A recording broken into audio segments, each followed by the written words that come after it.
Hello everyone.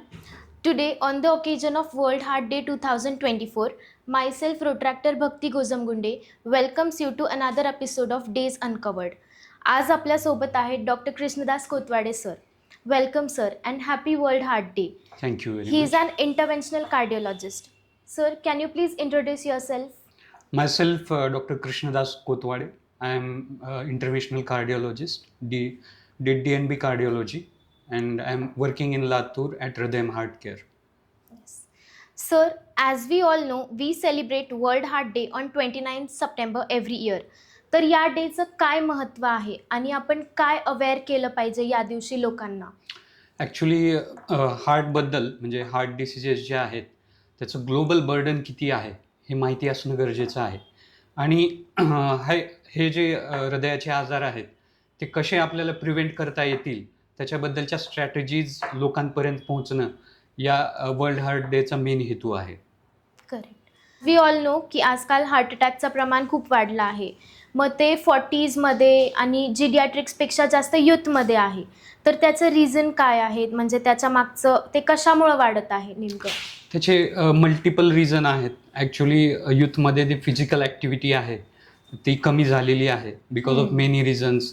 म्हणजे T V बघत राहणे पडून सारखं किंवा जिमला न जाणे, हे सगळे रिझन्स आहेत. आणि जिथं आपल्याला स्टेप्स वापरता येतील तिथं लिफ्टचा वापर करणे, या सगळ्या गोष्टींमुळे फिजिकल ॲक्टिव्हिटी कमी झालेली आहे. दुसरं कारण मला असं वाटतं की youth are more attracted to a junk food which is I think which contain a lot of saturated fat, trans fatty acids, and that leads to the accumulation of fats into the arteries.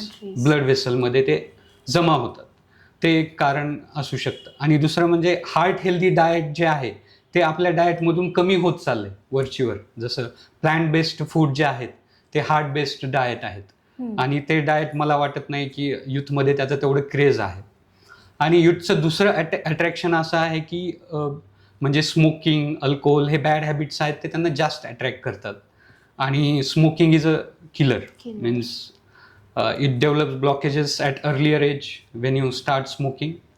ते एक कारण आहे. आणि दुसरं म्हणजे modern लाईफस्टाईलमध्ये जो amount of stress increase झाला आहे त्याला कोप करणं थोडं डिफिकल्ट जात आहे बऱ्याच लोकांना. आणि स्ट्रेसमुळे सुद्धा हार्ट अटॅक हे अर्लियर प्रेझेंट होत आहेत. दुसरं कारण, बरेच कारण त्याच्यामध्ये एक म्हणजे improper sleeps. There is no sound sleep among the youths.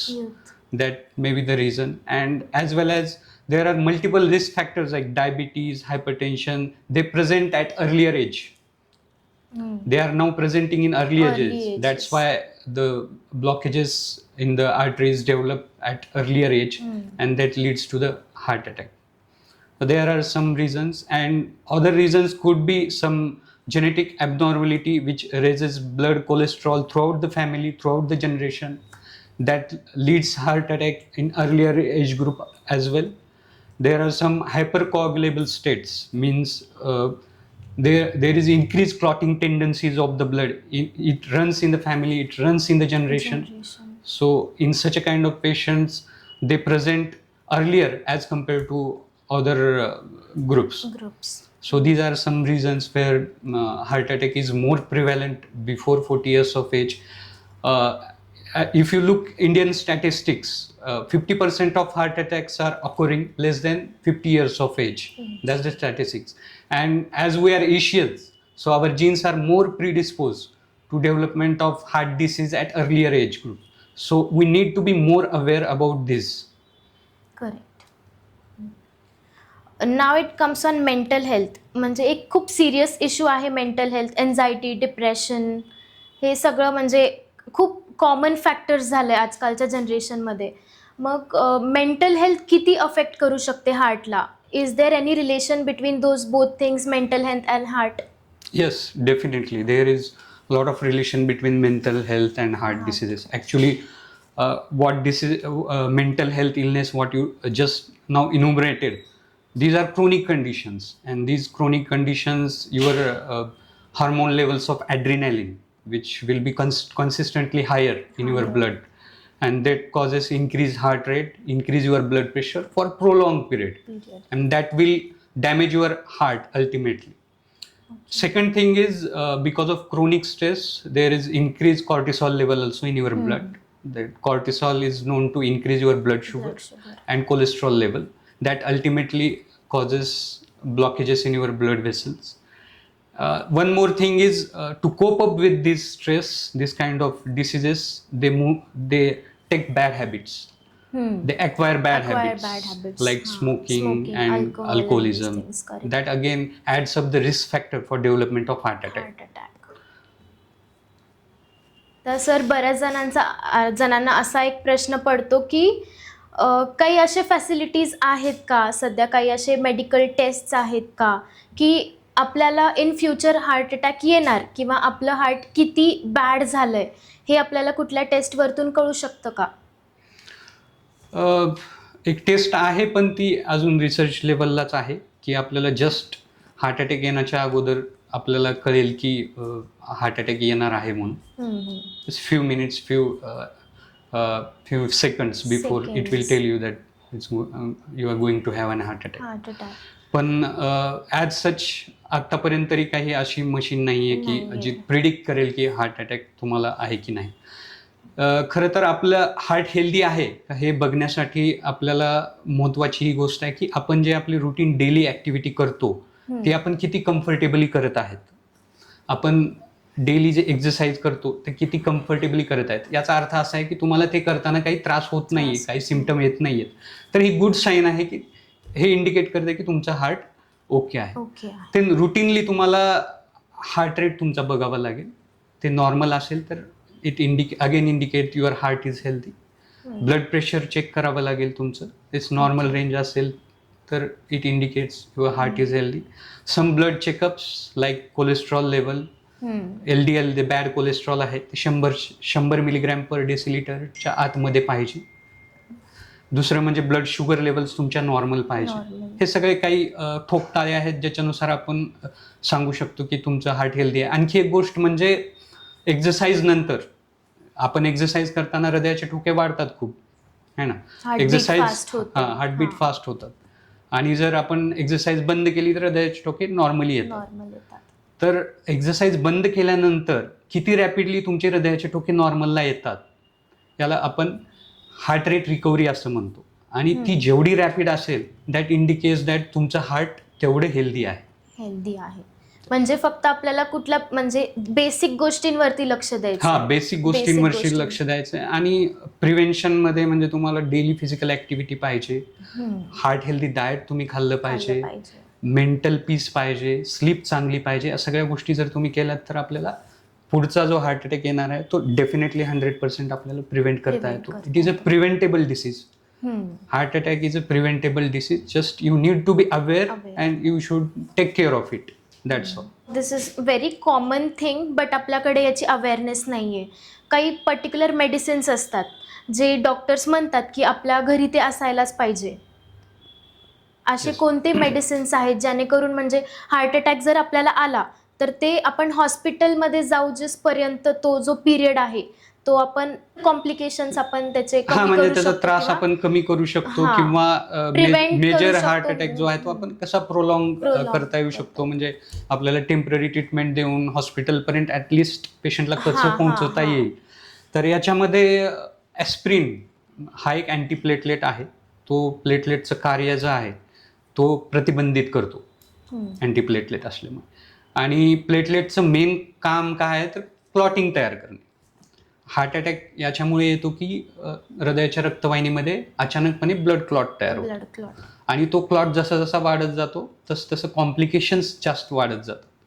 तर ते क्लॉट वाढण्याची गती कमी करणे किंवा क्लॉटची साईज कमी करण्यासाठी ॲस्पिरिनचा खूप मोठा रोल आहे. तर पटकन एक 300 मिलीग्रॅमचे ॲस्पिरिन जर आपण घेतलं तर कदाचित आपण हॉस्पिटलपर्यंत पोहोचेपर्यंत बराचसा फरक पडू शकतो. दुसरं आहे सॉर्बिट्रेट 5 mg टॅबलेट आपण जिभेच्या खाली जर ठेवली तर छातीत दुखणं कमी होऊ शकतं. ही गोळी मेनली म्हणजे तुमच्या रक्तवाहिन्या आहेत त्यांना डायलेट करते आणि हृदयाला रक्तपुरवठा वाढवण्याचा प्रयत्न करते. त्याच्यामुळे काय होईल, रक्तपुरवठा जर वाढला तर तुमच्या छातीत दुखणं कमी होईल. पण ही जी गोळी आहे ती थोडी प्रिकॉशननी घेतली पाहिजे, कारण ह्याच्यामुळे ब्लड प्रेशर कमी होऊ शकते. सर मला वाटतं की ॲस्पिरिन 300 घेऊन आपण लवकरात लवकर हॉस्पिटलला पोहोचावे. नाव आपण बघतो ॲसिडिटी आणि हार्ट अटॅक या 2 गोष्टींमध्ये लोक खूप जंबल होतात, कारण ॲसिडिटी ऑल्सो बरोबर. Takes to burning, heart attack also takes to burning. तर ते दोघींचे जे साईन्स सिम्पटम्स आहेत ते कसे डिफरन्शिएट करायचे? नाही, खरं तर हे खूप डिफिकल्ट आहे डिफरन्शिएट करणं. तर मला वाटतं तुम्हाला ज्यावेळेस असं वाटलं की बाबा छातीच्या मध्यभागी जळजळ वगैरे होत आहे, तर पटकन ECG केलेला बरा असतो. कारण हार्ट अटॅक असेल तर डेफिनेटली ECGमध्ये चेंजेस सापडतील तुम्हाला. त्याच्यामध्ये तर्क लावण्यात आणि वेळ घालण्यात काही उपयोग नाही. If you feel then go straight away to the doctor and do ECG and differentiate it. Okay, good. म्हणजे prevention is better than prevention is better than cure. आता मेन जे आहेत, आता आम्हाला आमचे पेरेंट्स म्हणतात तेलकट नका खाऊ, कोलेस्ट्रॉल वाढतं. मग ते तेलकट न खाण्याच्या मागचं रिझन, आणि ते तेलकट खाल्लं तरी ते किती प्रमाणात खायचं आणि ते कसं खायचं, किंवा काही सजेशन्स आहेत का की हे ऑइल चांगलं आहे, हे ऑइल तुम्ही अवॉइड करा? येस. तर ह्याच्यामध्ये असं आहे, तेलकट जे आपण म्हणतो त्याच्यामध्ये सॅच्युरेटेड फॅट खूप अधिक असतात, आणि saturated fat is enemy for heart. त्याच्यामुळे जेवढं तुम्ही तेल कमी खाल, जेवढं फक्त गरजेचं आहे तेवढंच वापरायचं. त्याच्यापेक्षा अतिरिक्त तेल, जसं म्हणजे भाजीवर खूप जास्ती तर्री असलेलं तेल वगैरे न वापरलेलं बरं. आणि त्याच्यामध्ये सॅच्युरेटेड फॅट खूप अधिक असतात, आणि ते म्हणजे काय होतं, अल्टिमेटली ते सॅच्युरेटेड फॅट जाऊन ते हृदयाच्या रक्तवाहिनीमध्ये डिपॉझिट होतात, आणि डिपॉझिट झाल्यानंतर हळूहळू त्याचे ब्लॉकेजेस तयार होतात. त्याला सुरुवातीला आपण प्लाक असं म्हणतो, आणि ह्या पूर्ण प्रोसेसला आपण अथेरोस्क्लेरोसिस असं म्हणतो. मग एखाद्या दिवशी काय होतं, stress, physical stress, mental stress आल्यानंतर ते प्लाक जे आहेत ते रप्चर होतात. रप्चर झाल्यानंतर त्याच्यामधलं जे थ्रोम्बोजेनिक मटेरियल आहे ते ब्लडच्या कॉन्टॅक्टमध्ये येतं, आणि तिथे क्लॉट तयार होतो, आणि त्यालाच आपण हार्ट अटॅक असं म्हणतो. तर सॅच्युरेटेड फॅट जे आहेत ते अवॉइड केलेले बरे असतात. याच्यामध्ये बेस्ट ऑइल्स म्हणजे सोयाबीन ऑइल आहे, ऑलिव्ह ऑइल आहे, त्याच्यानंतर आपण सॅफफ्लॉवर ऑइल म्हणजे करडीचं ऑइल आपण वापरू शकतो. सनफ्लॉवर ऑल्सो गुड, पण ते कमी प्रमाणात. कोणतंही ऑइल तुम्ही कमी प्रमाणातच वापरलं पाहिजे. आता जे नॉन व्हेजिटेरियन्स आहेत आपल्याकडे, त्यांच्यासाठी काय प्रॉब्लेम असा आहे की नॉन व्हेजिटेरियन्स म्हणजे आपण मराठीमध्ये ॲक्च्युली मटन आणि चिकन असं डिवाइड करतो. तर मटनमध्ये चरबी खूप असते. चरबी म्हणजे सॅच्युरेटेड फॅट अगेन.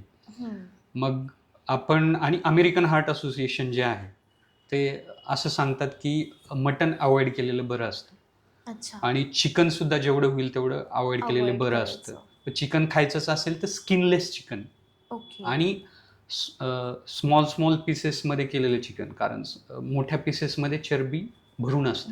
ज्यावेळेस तुम्ही व्यवस्थित ते कट करता त्याच्यातली चरबी गळून पडते, आणि ते फायदेशीर राहतं, म्हणजे सॅच्युरेटेड फॅट निघून जातं. दुसरं म्हणजे हार्टसाठी मी रेकमेंड करेल ते सी फूड. म्हणजे मासे तुम्ही आठवड्यातनं 2 दिवस खा. That is good for your heart. म्हणजे त्याच्यामध्ये जे ऑइल असतं ते हार्टसाठी खूप प्रोटेक्टिव्ह असतं, म्हणजे अनसॅच्युरेटेड ऑइल असतं फिशमधलं, आणि ते प्रोटेक्ट करतं. फिश ऑइल हे खूप मेडिसिन्समध्ये पण यूज केलं जातं. खूप मेडिसिन्समध्ये पण यूज केलं जातं. बरोबर. आता CPRचं जास्त अवेअरनेस आपल्या एरियामध्ये नाही आहे. म्हणजे लोक म्हणतात की CPR दिलं, मागे केस ऐकलेली, CPR दिला आणि पेशंट मेला. म्हणजे त्याच्या वाईफनी पोलीस स्टेशनमध्ये केस केली की CPR दिल्यामुळं पेशंट आमचा गेला, पण त्याला हार्ट अटॅक आला असं नाही बोललं. मग त्याचं काय अवेअरनेस? म्हणजे तुमचं बरोबर आहे, म्हणजे ह्या एरियातच नाही, मला वाटतं ऑल ओव्हर इंडियामध्ये याचा अवेअरनेस कमी आहे. कारण दरवर्षी आपले 5 ते 6 लाख पॉप्युलेशन जे आहे ते सडन कार्डियक अरेस्टनी दगावतं. ही खूप मोठी संख्या आहे. वेस्टर्न कंट्रीजमध्ये दे हॅव ऑल प्रोटोकॉल्स, त्याच्यामुळे हा रेट कमी आहे. तर CPR जे आहे ते त्या व्यक्तीचा जगण्याचा जो चान्सेस आहेत ते 2 ते 3 पटीनं वाढवतं. हां. CPR जे आहे, कार्डिओपल्मोनरी रिसक्सिटेशन असं आपण म्हणतो. हे आपण हार्ट बंद झाल्यानंतर आपण ते करतो. हार्टचं मेन फंक्शन हे आहे की पूर्ण तुमच्या व्हायटल ऑर्गनला रक्तपुरवठा करणे, आणि हार्ट बंद झाल्यानंतर तो रक्तपुरवठा हॅम्पर होतो. हं. आणि तो रक्तपुरवठा आपल्याला चालू ठेवावा लागतो कुठंपर्यंत, जोपर्यंत त्याची डेफिनेटिव्ह ट्रीटमेंट, म्हणजे कशामुळे त्याला कार्डियक अरेस्ट आलेला आहे किंवा हार्ट कशामुळे बंद झाला आहे, याची डेफिनेटिव्ह ट्रीटमेंट होईपर्यंत आपल्याला ते चालू ठेवावं लागतं, नाही तर vital organs will be dead. Dead. तर या प्रोसेससाठी आपण चेस्ट कॉम्प्रेशन देतो.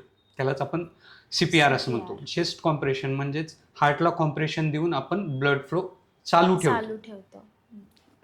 तर हे मेन रिझन आहे, आणि त्याच्यामुळे डेफिनेटली तुम्हाला भरपूर लाईफ सेव्ह करण्यात मदत होईल. त्याच्यामुळे CPR हा हार्मफुल नाही आहे, हा खूप महत्त्वाचा घटक आहे. आणि आपल्या देशामध्ये 5 ते 6 लाख लोक दरवर्षी मरतात.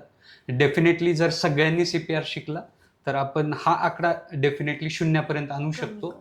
तर हे कुणीही करू शकतं, म्हणजे जो कुणी ट्रेंड माणूस आहे, इव्हन न शिकलेल्या माणसाला सुद्धा जरी आपण ट्रेंड केलं तर हा एवढा सिम्पल आहे की आपण कुठेही केव्हाही असा पेशंट आपल्याला दिसला तर आपण ते करू शकतो.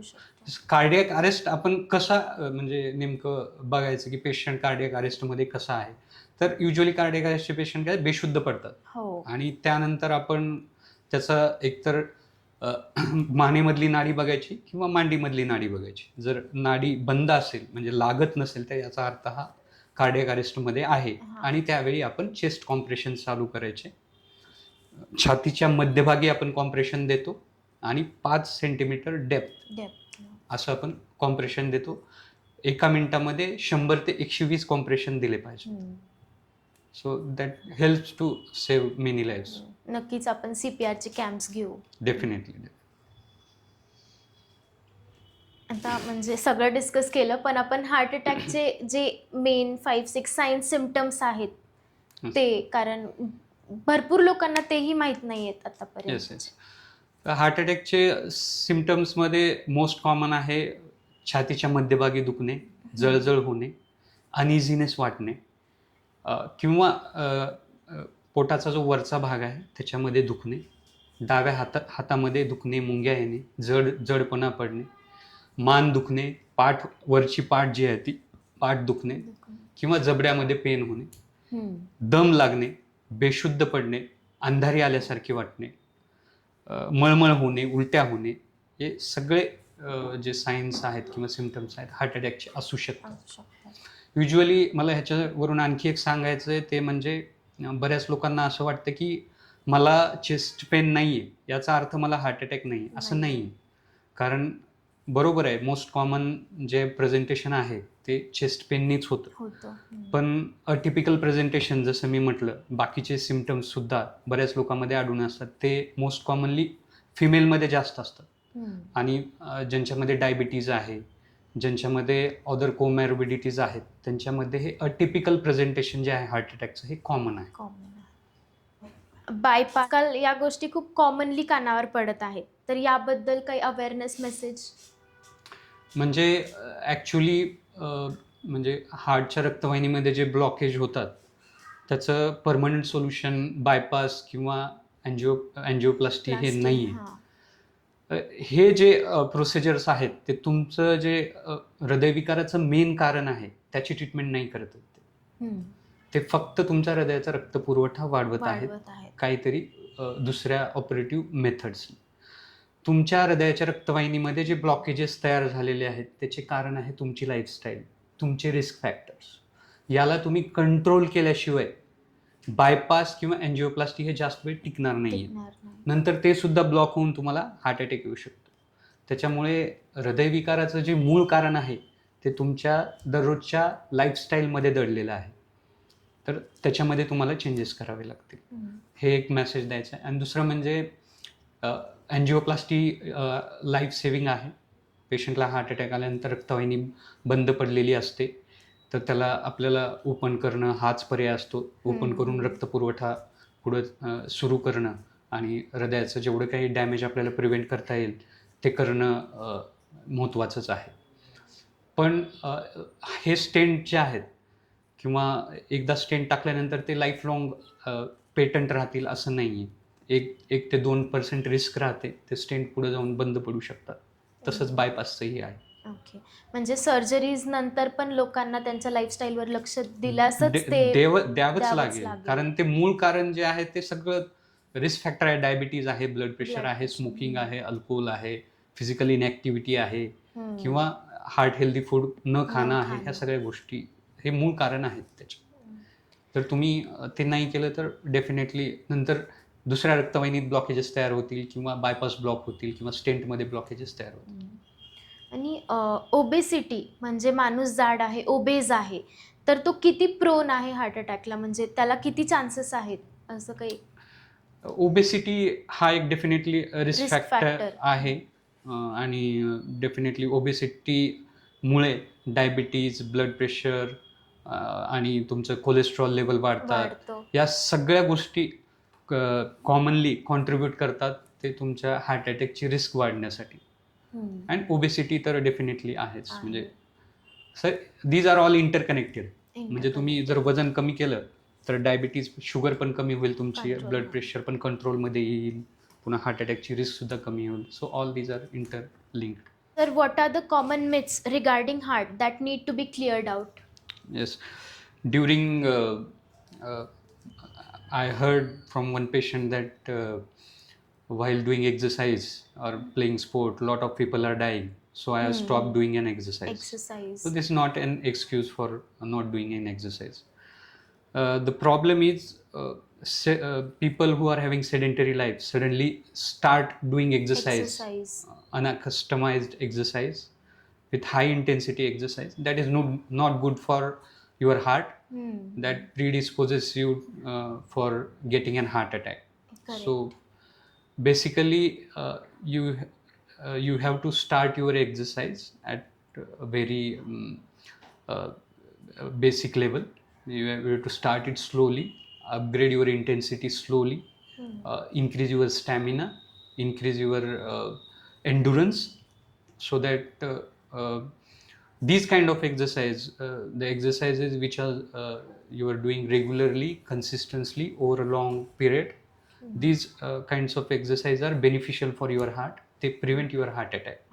So and other things are people dying during exercise, they must be having some pre-existing heart diseases like genetic heart diseases, or they might be having some heart disease from birth. And they might be having some familial hypercholesterolemia like things.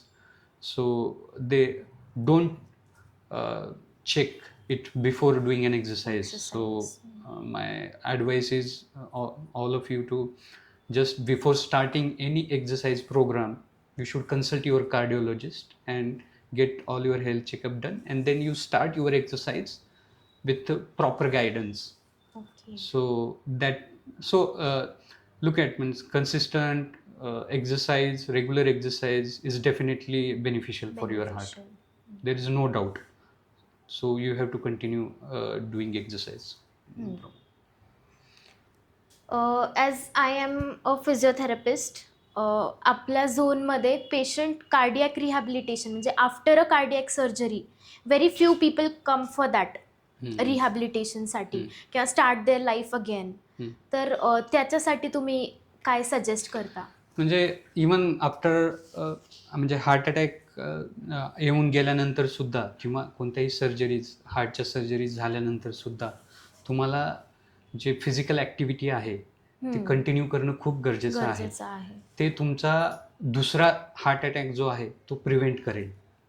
त्याच्यामुळे मी सगळ्यांना heart attack येऊन गेल्यानंतर, पहिला heart attack येऊन गेल्यानंतर सुद्धा किंवा हार्टच्या bypass surgery असू द्यात, अँजिओप्लास्टी झालेलं असू द्यात, त्यांनी लवकरात लवकर एक्झरसाइजेस ज्या आहेत त्या चालू केल्या पाहिजेत. एक्झरसाइजेस म्हणजे काय नेमकं तर मॉडरेट इंटेन्सिटी एक्झरसाइजेस, जसं ब्रिस्क वॉकिंग आहे है ना, सायकलिंग आहे, ह्या एक्झरसाइजेस तुम्ही स्टार्ट करू शकता. आणि वीकली आपल्याला 150 मिनिट्स एवढ्या मॉडरेट इंटेन्सिटी एक्झरसाइजेस करायच्या आहेत. जर तुम्ही विग्रस करत असाल तर फक्त 75 मिनिट्स करायच्या आहेत. आणि त्याच्यामध्ये आपल्याला 30 to 60 मिनिट पर वीक ह्या मसल स्ट्रेंथनिंग एक्सरसाइजेस ॲड करायचे आहेत. त्याला आपण पूर्ण ह्याला कंबाईंड एक्सरसाइज असं म्हणतो. अँड ही कंबाईंड एक्सरसाइज जी आहे ते हृदयासाठी मोस्ट बेनिफिशियल आहे असं रिसर्चमध्ये दिसून आलेलं आहे. 50% हार्ट अटॅक याच्यामुळे कमी होतात. एक 50% जी myth रिस्क आहे आहे. की बरेच लोक हार्ट अटॅक आला नाही आता आम्ही रेस्ट करणार कम्प्लीट. नाही, रेस्ट एक अमाऊंट ऑफ पिरियड पर्यंत ठीक आहे, पर्यंत. पण एक्सरसाइज चालू करण्या अगोदर बेटर आहे तुमच्या कार्डिओलॉजिस्टची भेटा. कारण काही लोकांना ऑपरेशन झाल्यानंतर बरेच काही काही त्रास असतात, म्हणजे काही लोकांना दम लागू शकतो किंवा छातीत दुखू शकतं.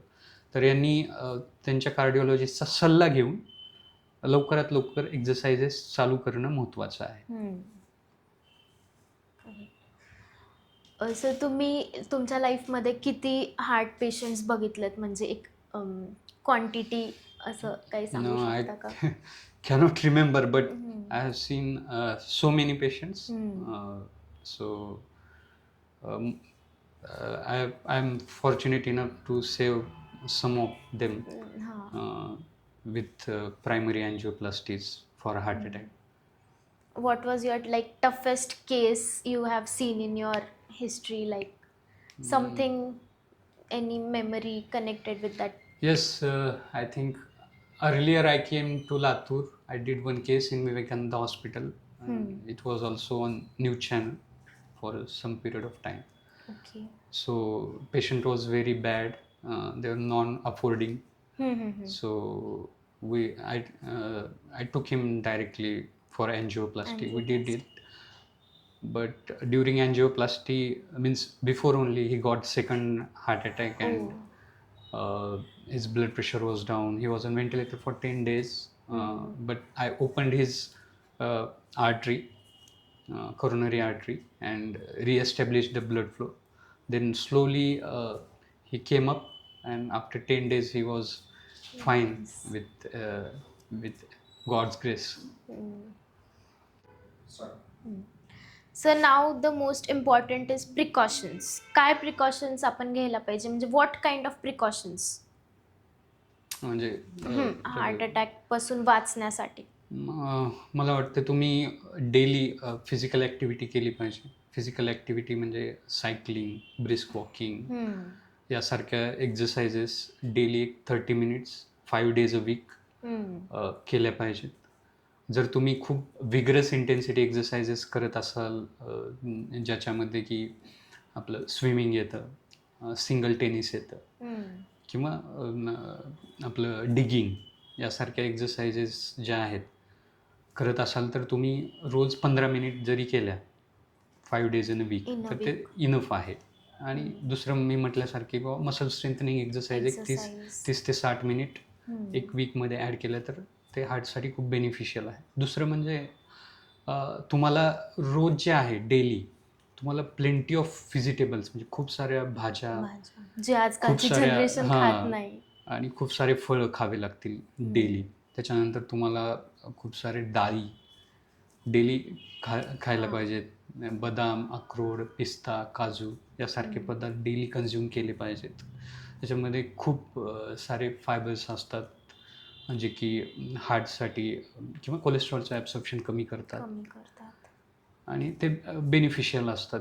जसं आपण ऑइलबद्दल सांगितलं, तसंच शुगर जितकी आपण कमी खाऊ तितकं चांगलं असतं. आर्टिफिशियल शुगर युज्युअली अवॉइड केली पाहिजे, ते बेनिफिशियल आहे. नॉनव्हेज युज्युअली अवॉइड करा, एक्सेप्ट सी फूड.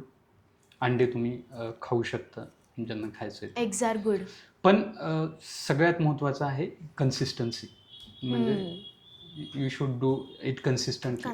नाही असं महिन्याभरातून एकदा किंवा आठवड्यातून 1-2दा खाल्लं आणि मी खातोय, दॅट्स ते बेनिफिशियल, किती बेनिफिशियल असेल माहिती, बट कन्सिस्टन्सी मॅटर करते. दुसरं आहे झोप खूप महत्त्वाची आहे हृदयाच्या आरोग्यासाठी. म्हणजे अमेरिकन हार्ट असोसिएशननी जवळपास डेली 8 तासाची झोप, म्हणजे 7 ते 9 तास साऊंड स्लीप महत्त्वाची आहे असं सांगितलेलं आहे हृदयाच्या आरोग्यासाठी. दुसरं आहे तुम्हाला स्मोकिंग जे आहे ते बंद करावं लागेल. मला माहिती आहे हे डिफिकल्ट आहे, जे स्मोकर आहेत त्यांना, की स्मोकिंग बंद करणं. पण माझ्यावर विश्वास ठेवा की हार्ट अटॅकमधून रिकवर करणं हे खूप डिफिकल्ट आहे.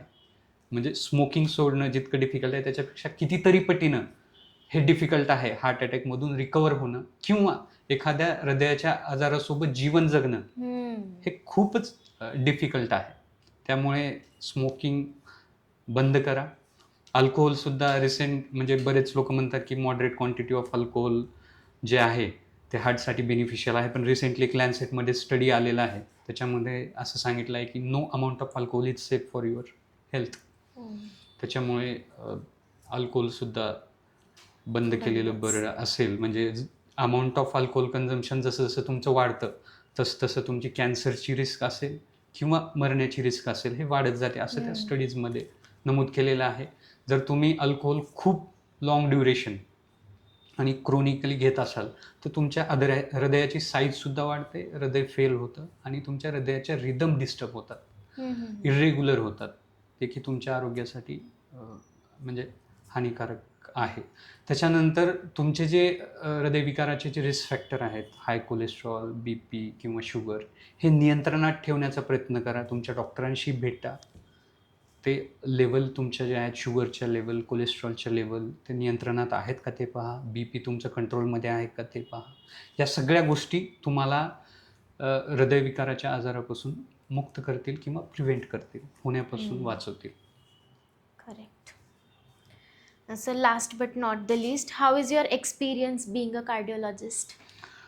I really enjoy my work. म्हणजे मला जे पाहिजे होतं ते मला भेटलेलं आहे. म्हणजे मला कार्डिओलॉजिस्ट बनायचं होतं आणि मी ॲक्च्युली एक जी लाईफ आहे ॲक्टिव्ह लाईफस्टाईल, म्हणजे मी रोज जिमला जातो, मी हेल्दी डाएट फॉलो, जे काही तुम्हाला मी आता सांगितलं ते मी सगळं फॉलो करतो आणि मी कार्डिओलॉजी जगत आहे आणि दॅट्स वॉज माय ड्रीम. आणि चॅलेंजिंग ब्रँच आहे आणि आयुष्यामध्ये चॅलेंजेस घेतले पाहिजेस तरच आपण ग्रो होतो. And I like challenges. I like to grow in my subject, in my cardiology. Cardiology is very vast, rapidly growing. It's getting advancing. Advanced day by There day. are new things are coming up. There are new procedures are coming up that inspire me to grow in that subject. Yes. So I like cardiology, and this I'm enjoying this work.